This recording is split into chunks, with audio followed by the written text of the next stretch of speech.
What's up everyone, back for another beer review, and today I'll be reviewing a beer from the DankHouse Brewing Company, and they are out of Newark, Ohio, and this is their Steamy Showers.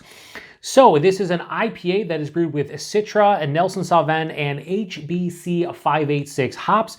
It comes in at 7% alcohol by volume. No IBUs listed in time of review. This can is approximately 3.5 weeks old. I want to give a huge thanks and shout out once again to a very good friend of mine and viewer of the channel, Curtis, for this beer. So big thanks to him. In the description box, I'll post a link to the beer mail unboxing video I did that contains all the goodies he hooked me up with. And he hooked me up with 7 different beers. This is one of the 7, and I'm super pumped about it because while this is the first beer that I am reviewing on the channel from DankHouse, it is not the first beer I had from them. No, about a month ago, I was at a small bottle share and I had their, what was it, Mo Galaxy Less Problems. Really nice. I think it was an IPA or a double IPA. I can't remember. Obviously, it had Galaxy in there. And when I posted the Untapped check-in, Curtis was like, wow, cool to see you drinking DankHouse because they're relatively local to me. So he must have remembered that and threw one in the box. So thank you very much, Curtis. I'm really looking forward to it. He did say that he did have this one and enjoyed it. So I'm looking forward to it. Also, the label's fantastic. I love the like graffiti font. It's very akin to me to like Fresh Prince of Bel-Air. It also has the shower head raining down on like a rainforest. It's just, I love the label. I think it's fantastic. Really, I do. So hopefully it's delicious. I'll keep the can. Anyway, open it up here and hopefully it's a delicious beer. That's what you want when you're drinking reviewing beer. You want it to taste good. All right, so I did go a little bit aggressive. I'm slowing it down because the head seemed like it was going to be crazy. Do something like this. I'll be able to get my nose in there. But yeah, looking really, oh, that sheet was nice. Whew. That sheet was real nice. So anyway, that looks absolutely fucking spectacular in the glass. On camera, it's going to look more dull. In person, it has this like dank honey orange color. Looks very akin to like a lot of old school other half beers I would review where they just has like a honey orange, like a golden orange color.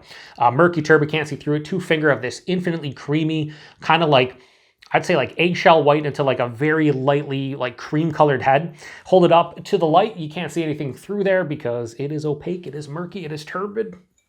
Looks beautiful. Let's get a nose. Just again, I don't know what it is, but I'm missing, like I'm going in for the nose and I'm like hitting my nose on the side of the glass. What the fuck am I doing? Yeah, the one thing I noticed about this right off of that sheet, this is like straight on orange juice to me in the nose.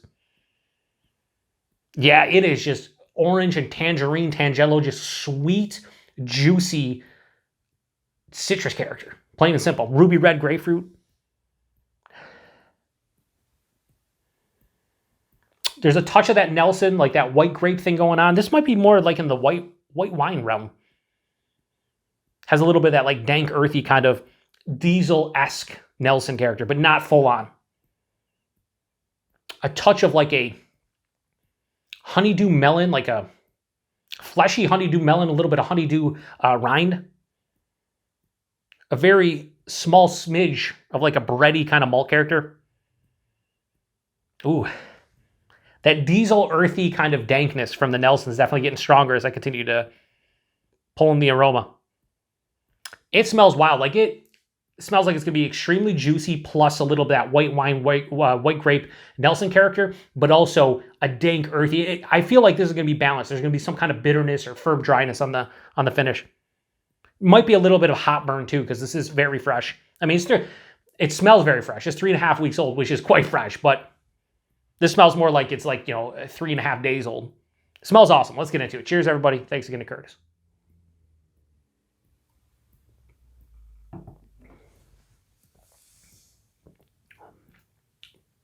That's really nice. That's tasty.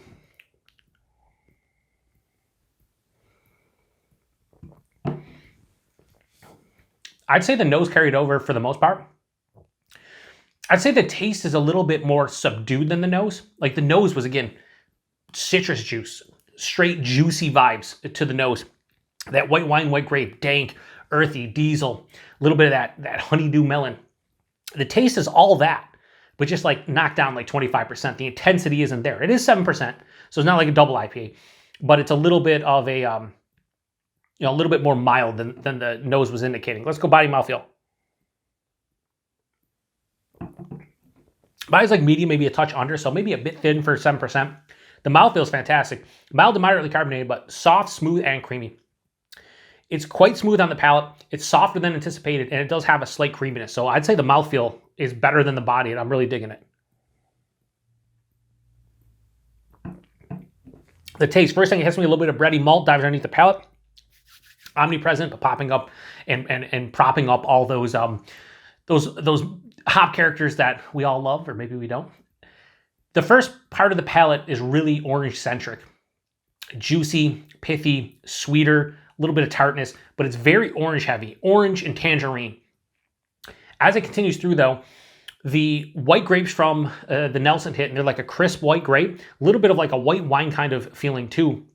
And then there's underlying honeydew melon, more rindy than like a sweet honeydew, so it's closer to the rind than anything.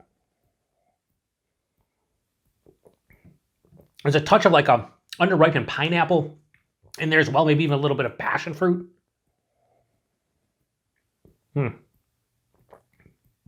This is so easy and fun to drink. That mouthfeel is really awesome. And while, like I said, it's not as intense as the nose was indicating, the drinkability for something 7% is through the roof because it's not bombarding my palate with a bunch of different complex, over the top fruit characters.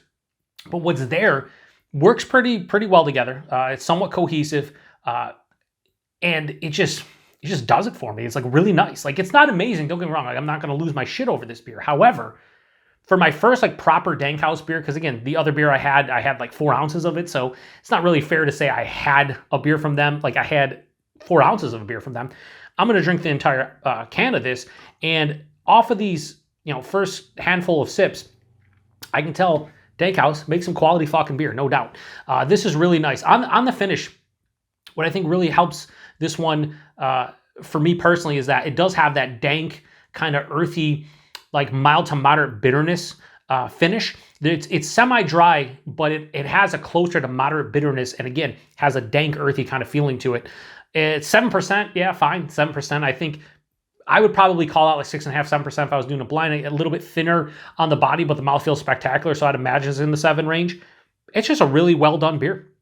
So Steamy Showers from DankHouse, and DankHouse we trust. At the bottom it says peace and dank you. I see what they're doing there. I like it. I'm going to give this a low 4.25 and go 4.2 out of 5. I think this is fucking really nice. If the body was better and the nose carried over to a T, this would probably be a high 4.25 until low 4.5.